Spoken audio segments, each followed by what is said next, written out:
this is going to be a hectic offseason for the Bruins, and they need to change a lot.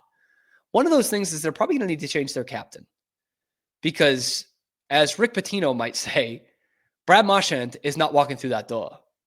Zdeno Chara is not walking through that door, and Patrice Bergeron is not walking through that door because Brad Marchand's not coming back. I wouldn't mind if he did. It's kind of a figurehead thing at the right money, at the right cap hit, but he's not coming back. I don't think things ended well at all here in Boston. So now you got to look for a new captain and a new era, like truly, like you are rebuilding, you're retooling. This is a lot like what you had to deal with when you brought in Zdeno Chara ahead of 06-07. He comes in, you make him the captain because you knew you needed that new guy at the top. Now, maybe for the Bruins, you already have that guy in the locker room. Maybe. Because, I don't think you're going to go out and make a giant free agent splash this summer as much as they probably need to. I don't think that's going to happen. And on the flip side, of maybe having the guy in the room, these guys were also in the room for this bad season, this toxic season. But a couple of them were in there for a team that went to the Stanley Cup final. A couple of them were in the locker room for the greatest regular season team of all time. And I do mean a couple because there's not many. But I wonder if the Bruins have their next captain in the room right now. And obviously the guys that it comes down to are Charlie McAvoy and David Pastrnak. I think Nikita Zadorov should be an alternate captain.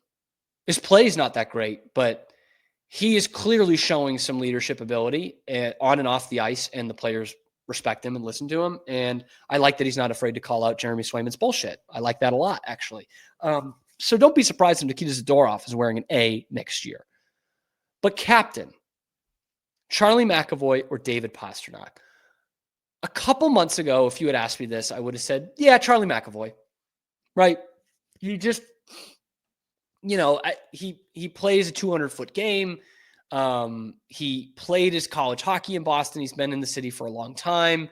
He kind of came in right away and was able to hit the ground running with this team. And as much as we don't like to admit this, unfortunately, it is probably part of the case, is there are still teams around the league that prefer a North American captain, just because of, I don't know, language thing, I guess. But, the Bruins had a pretty good foreign captain for a long time in Zdeno Chara, and David Pastrnak speaks pretty good English. But I just would have thought McAvoy. He just gave off more of, a captain vibe, the way he plays a physical game, kind of that Bruin style of hockey, whereas David Pastrnak is one of the most skilled players in the league. But you look at the NHL and you see all over the place, there are guys where you're like, really? That's the best vocal leader they've got on the team? Or is he just the best player? Connor McDavid in Edmonton. Auston Matthews in Toronto. Taking the C off of Johnny Tavares, who is a longtime veteran. The guy's been playing in the league 15, 16 years. So you see that and you're like, maybe that is different. Auston Matthews being the captain for Team USA. It's like, And you saw it sparingly in the past. Guys like Gretzky was probably not the best vocal leader on the team, but he was the best player and they followed his lead. I think that's what could happen with David Pastrnak here. And I guess it's a knock against Charlie McAvoy that he's been out for the last 2 months here since the Four Nations break. That's obviously not his fault. But you've seen this team go through a lot of shit since then. And it's been David Pastrnak with the microphone in his face. And it's been David Pastrnak who is literally carrying this team. He's had a part in each of the Bruins' last 11 goals, a franchise record. They can't do anything positive on the ice unless David Pasternak's out there. He's about to score 100 points for this dog shit, bottom of the Eastern Conference, whale shit hockey team. And for as much as he is kind of the star, this silky, only cares about offense, flashy kind of player, with the Barbie girl song and the sunglasses and the weird hats and everything. The guy never gets himself into any trouble. On or off the ice. I think he's been better with the puck this year than in years past. And the turnover numbers still aren't great, but you also got to realize what he has to carry for this team and how shit they are. And he's about to enter into his prime. He's been on this team for 10 years. He's seen a retool before. He's been to the cup final. He's seen what it's like when they're the President's Trophy winners a couple of times. And night in, night out, you are going to get one hell of a performance from David Pastrnak. I didn't think a few months ago, it would be him. I thought it would be Charlie McAvoy. But if I had to pick a captain for this team right now going into next year, I'm saying David Pastrnak. He's handled the shitstorm around him. He quashed, in the media, whatever beef he supposedly had with Brad Marchand.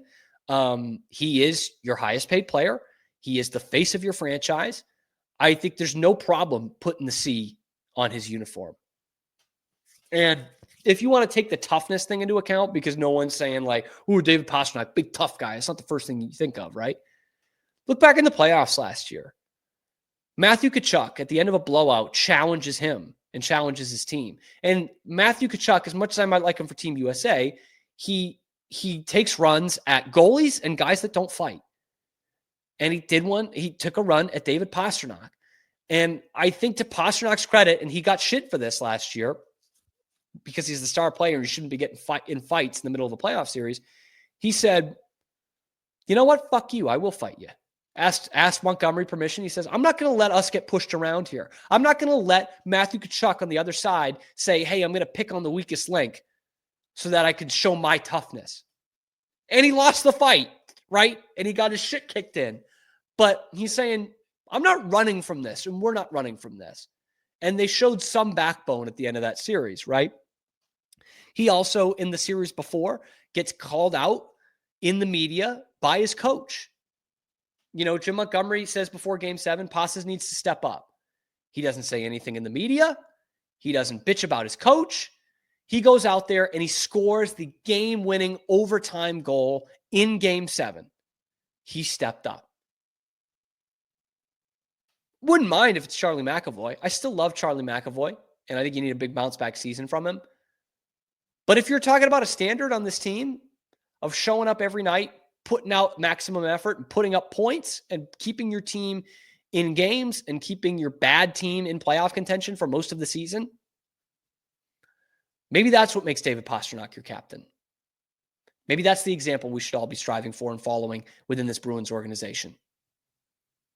McAvoy or Pastrnak? I'm sure this is something we'll revisit a couple of times in this offseason, which has already started for all intents and purposes. Let me know who you would give the captain's C to. Let me know in the comment section below. Be sure to like the video, subscribe to the channel. Check out the other videos out on the channel on YouTube. We are here live on YouTube every weekday, high noon Eastern time, and then available wherever you get your podcasts. Zach Burke keeps us on the air. I'm your host, Cam Stuart.